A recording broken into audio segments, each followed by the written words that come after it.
So guys, I recently took the Axela on a crazy road trip. It wasn't a joke. I went all the way to Bondo and came back. That's 800 kilometers plus. And I just want to take you guys through a debrief of how the Axela performed, the ups and downs during that journey, the fuel economy, all that good stuff. And yeah, spoiler alert, there's a time I wish I had an SUV as opposed to this Axela during that full trip, but we'll get into that. So let me just take you guys step by step. Let's start with leaving Great Wall where I live. So I left at 7:45 in the AM on Wednesday morning, and I was using maps. So maps told me that the best route would be through the expressway till the end, because yeah, that time is typically rush hour in Nairobi. So what I did is I used the expressway till Cabanas, then I used the southern bypass. And yeah, in terms of that early morning jam, I wished I had left earlier, to be honest. I think this journey would have best started at around 6 a.m, but it is what it is. I had some things to do. But yeah, so the route that Google suggested was using the route through Narok, going to Sotik, then all the way to Kisumu, then Bondo. So that's the route that I used. And unfortunately, when I was getting to that, where the escarpment is, there was crazy traffic in terms of trucks over there. I think there was a truck that had broken down, and the way that road is narrow and it's one way. So if there's a blockage on one side, it's serious jam. Anyway, I managed to get through there, and it was also quite rough. I think there was areas just before that, the views of Rift Valley, the road was a bit rough, but thankfully it wasn't anything too bad.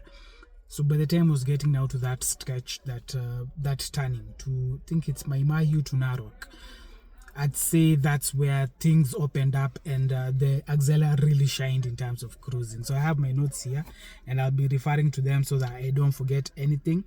And I'd say the only place that I stopped during that journey when I was going was at Narok. I didn't stop anywhere else. I only stopped at Narok. And sorry if I'm looking outside, there's some kids. It's the holidays and there's just crazy activity all over the place. But yeah, I stopped at Narok for 15 minutes. I didn't want to stop for a long time because that route isn't one that I've gone there before in this car.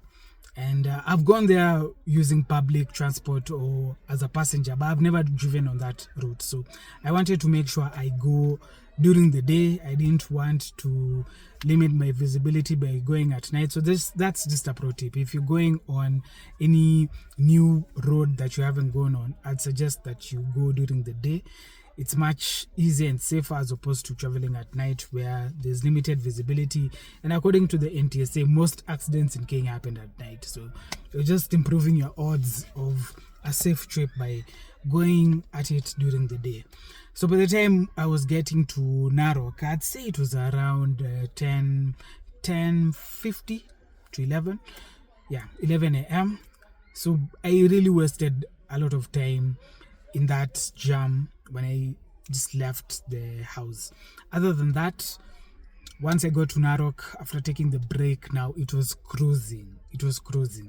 Again, I wasn't going too harm because it's a new route, so I was quite conservative, but there were points where I could easily get 130, 140 kilometers an hour just because the traffic wasn't too much. So in terms of overtaking, the car also was performing quite well. That torque really came in handy, and I'd say the people who passed me are accountable during that whole route. And it's not that I was speeding, honestly. I was also making sure I adhere to all the traffic rules, no overtaking on yellow lines, bends, nothing crazy. I was just being a disciplined driver. I actually tried recording, but unfortunately the phone memory got full. So I'll leave some B-roll just for you guys to see how that journey was. But in terms of the overall adventure, or just basically the entire journey, when I was going, things were smooth. It was quite chilled. I can't complain a lot. Let me just refer to the notes to see if there's anything else I've forgotten. And yeah, that's it. I arrived at Bondo at around 3:45 in the PM. Yeah, exactly 3:45 in the PM is when I was parking outside of Maki's hotel. Fuel economy was 14 liters, 14 kilometers. Yeah, 14 liters per kilometer. And I'd say that was fair, considering I was not so conservative and I was also going quite fast. That was very good economy that I got going.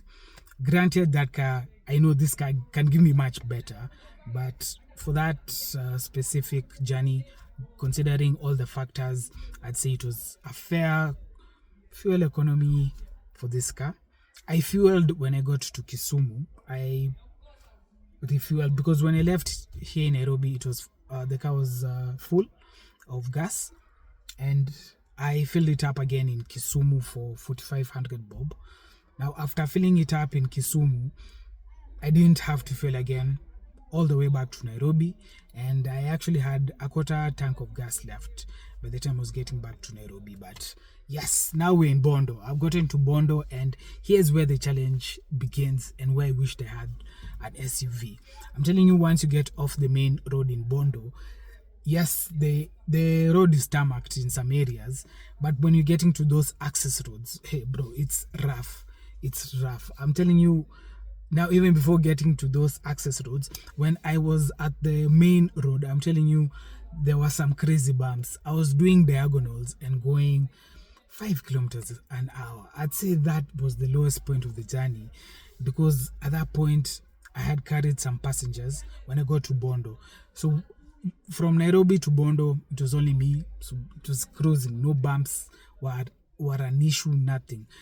Now this car, because of how the springs are, even two people, that considerably brings down the clearance of the car, and it was suffering. It suffered on the bumps, and now when it got to those access roads, it got to a point where I told the guys, hey, what, itabidi mmeshuka.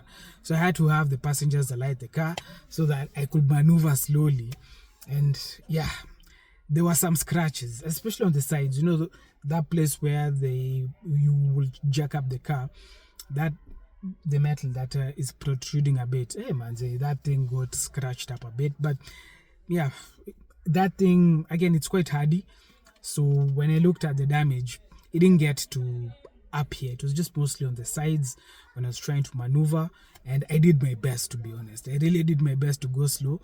So when it comes to replacing the springs, when that comes, I'll definitely do some heavy duty springs just to give the car a bit of lift, just that bit that it needs for this Kenyan roads. But for now, I can't complain too much, because other than this special trip, my day-to-day commute, I never have any issues. Even when I carry 3 people during my day-to-day commute, it's easy. But on that long distance, and again, just to give yourself that flexibility, if you have to change the springs, I'd recommend just raising the car up a bit to give you some peace of mind. Other than that, if this is not your daily car, you don't have to. But if it's your daily, I'd recommend you do it, because yeah, you'll be using it quite frequently. So other than that horrid trip when I got to Bondo, the next day I left Bondo at 9:45 in the AM. So it was a bit late, and again, I had some things to do. So by that point, when I used Google, it told me that I should use the road through Nakuru, Naivasha to Nairobi. And at one point, I took a detour through Muhoroni, and that was hell, bro. I'm telling you, I was doing 10 kilometers an hour.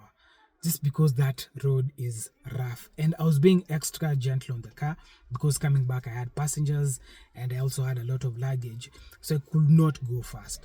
And again, just to take you guys back to the point of the springs, this car would really benefit with that slight additional clearance, not a lot. I did a video where I got a quotation from Potent Dynamics, and the quotation was for 8,000 bob. So it's not too expensive. That's 2 times 4. Yeah. So basically, when it comes to replacing the springs, I'd recommend just get heavy duty ones. That will improve the clearance. But anyway, that point is dead. Moving on to the journey back, Muhoroni, it was hell. But once I got to that junction, the road was smooth, no issues. But that car stretch there, it really was an issue. But the main thing is just maintaining that discipline of going slowly. Because if you go fast there, hey, those potholes are merciless. But if you go slowly, there's no issue. Other than that, now the road coming back was full of jam. I'm telling you that Nakuru route, there was quite a lot of traffic. But Google insisted that that was the best route, and I don't know because that's the one I used. And having left Bondo at 7:45 in the AM, I was getting back to Great Wall at 7:30 PM. Mostly the jam was due to trucks. There are a lot of trucks there that are going so slowly. So overtaking is also an issue because there are also a lot of cars coming on the other direction. So overtaking was also a bit of an issue. So the only advantage for that slow pace coming back was the fact that I was able to get 15.8 kilometers per liter in terms of fuel economy. So that's slow traffic. I was averaging speeds of 70 to 80 kilometers an hour. Yeah, it gave me good consumption. I got here at 15.8 kilometers to the liter and with a quarter tank of gas remaining. So yeah, if you want to use the least fuel or be the most economical, just keep your speed between 60 to 85 kilometers an hour. I find above 85 kilometers, that tends to strain this car a bit. It becomes a bit hungry, and you can easily get 17 kilometers per liter if you abide by that 60 to 85. If you go higher, it will drop to around 16, depending on, as long as you're not hitting 100 kilometers per hour. So yeah, just play around with the car and avoid braking as much as possible. This car, mine comes with the E-loop, so it does that sort of regenerative braking whenever I let the foot off the gas. So that regenerative braking basically slows down the car, and I usually don't have to brake if I do my calculations correctly, and that helps a lot when it comes to fuel economy. So key lessons: this car needs to be raised a bit. In terms of cruising on the highway, my concerns were also with the heating, but I replaced the plastic junction pipe. So if you haven't replaced the plastic junction pipe and you're planning on going on long trips with your car, or just for peace of mind, just change that plastic junction pipe, especially for these cars between 2012 and mine is a late 2016 model, and it still had that plastic junction pipe. I believe from 2017 or 2018 they upgraded it, but it's something a mechanic can inspect and just see, and yeah, it can save you a lot of hassle, because these cars, once they start overheating, it's a wrap. Any car for that matter, any car that overheats, that's the gasket gone, and a lot of issues that you don't want. The next video that I'll do for you guys will be to do with the main things that can go wrong with these cars. But for this long distance trip, the cooling wasn't an issue for me because I had done that preventative change. Tires performed well. I don't have issues with tires. The brakes, I had the rear brakes changed before I went on the trip, and I also had service done before I went on this specific trip. So the service was done at Pointed Dynamics, and imagine those guys had not tightened that oil filter properly. So I went to Gary Lot just to have the brakes checked and changed, rather, because when I went to Potent they gave me a bit of a high quotation for the brakes. So Gary Lot gave me a better quotation. That's why I went to Gary Lot a few days after the service, and they were able to do their own checks. And to be honest, I'm finding Gary Lot, the experience has been much better than Potent. I think Potent, while they are very knowledgeable, the main issue is they are quite busy. So that planning of work is something they need to work on. But in terms of knowledge, I can't fault them. It's just that customer service, they tend to overlook things. And pro tip, whenever you're in the garage, please, I prefer you don't leave your car at the garage. Why? Because when I was at the garage, I'm telling you, there was a part that the mechanics almost forgot to put back in the car. In one of the brakes, there's this thin sheet of metal that they almost forgot to put back. I know it's a small thing, but there were even this applies to potent dynamics. When I was there, there were clamps and other things that were on the floor, and I'm wondering, hey, where is Niagariam? So if this thing is on the floor, it's something quite alarming, because I don't know now what happened. But please, whenever you can, just be there when your car is being worked on here in Kenya, unless it's a very professional garage, people who you trust. But just in most cases, just be there, keep a lookout, make sure everything is returned, make sure they change parts that they actually say they have changed, because huku Kenya ni mchezo wa town. Other than that, this car springs bit the dead point. Rear brakes also for Axelas, apparently it's a weak point, so make sure you check your rear brakes. The front brakes were okay. I need to change them maybe after 5,000 kilometers, but they were in good condition. The car performed quite well. For comfort, inside here it was quite comfortable. The AC worked quite well. My woofer over there that I had, the aftermarket woofer, the music quality was quite good. The sunroof also performed quite well. I can't fault this car. The only issue is that clearance at the end of the journey when I was in Bondo. But other than that, smooth sailing, a tick. Overall rating out of 10, I'd give it a 7, just because of that low ground clearance at one point. If it was an SUV that is also as efficient as this, and it's as comfortable as this, it has a sunroof and everything, and it's also not so expensive, then I'd give that SUV a 10 out of 10. But finding such an SUV, it's next to impossible. So this car gets a 7 out of 10 for that specific journey. If you have any questions or comments, leave them down below. Otherwise, like and subscribe. I'll catch you guys in the next one. Bye for now.